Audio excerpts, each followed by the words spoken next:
your tips for today from 500secretsaboutmen.com. Today, I will reveal to you the four most dreaded words men hate to hear from you. So if you want to win over his heart and keep a long-lasting relationship with him, make sure you listen carefully to the tips I have for you today. These will help to protect your relationship or marriage. Do you know why he clams up, and why that is actually a good thing? When you hear about men being from Mars and women being from Venus, what you're often hearing is that women like to talk and communicate, while men prefer not to. It is one of the most fundamental differences between the sexes, and it is the one that drives the most people crazy. All she wants to do is talk about our feelings. Men will complain to their friends. Meanwhile, women complain to their friends, he talked to me about his feelings. Is there no middle ground here? To women, it seems obvious that you'd want to discuss emotional issues. How else will you know what the other person is thinking? Besides, talking about things helps you understand them and feel better about them. So why would anyone want to clam up? That line of reasoning makes sense for women. But men's minds work differently. They are just not hardwired the same way as women. Many studies have shown that men react to strong emotion more physically than women do. Their blood pressure goes up, their hearts race, and it takes much longer for their bodies to return to normal once the crisis has passed than it does for women. Because of this, men's brains subconsciously urge them to stay away from strong emotion, because it is physically dangerous. One study among young boys and girls showed that the boys were faster to turn off a tape recording of a baby crying than the girls were. Why?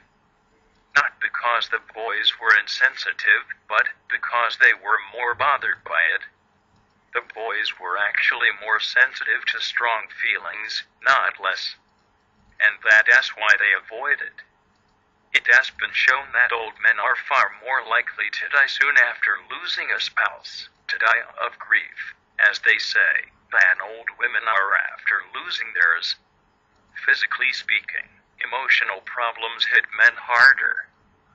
Women often want to ask a man, "What are you thinking?" When he is quiet, they assume that because they get quiet when they are troubled, it is the same way with men. But it isn't, at least not necessarily. Men also get quiet when they are pondering a problem, devising a solution to something. It doesn't mean anything is wrong. It just means they are working something out, often something non-earth-shattering and non-traumatic. Women talk their way through problems. Men think their way through. Men do talk, of course. Get them with their buddies and they talk all the time about sports, cars, movies, video games, TV shows, you name it. Just not their feelings. They get their pent-up feelings and aggressions out through games and camaraderie, not through cathartic chat sessions. But even strong, stoic men understand, or should understand, that communication is vital in any relationship. They should be willing to talk about things that need to be talked about. The key for you in getting him to open up is to let go at his own pace. Women's minds focus on feelings, while men's focus on problem solving. Therefore, if there is an emotional issue that needs discussion, rather than saying, "How do you feel?" or telling him how you feel, you might do better to phrase it as a solution. Let us figure out a way to deal with this, or what if we did such and such about this situation. A good time to bring up emotional issues is when he is relaxed and comfortable and not otherwise occupied. That last point is important.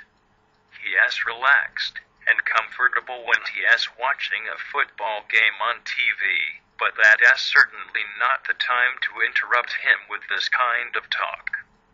Wait until he is pottering around in the garage, doing nothing in particular, or maybe when you are out together for a casual walk.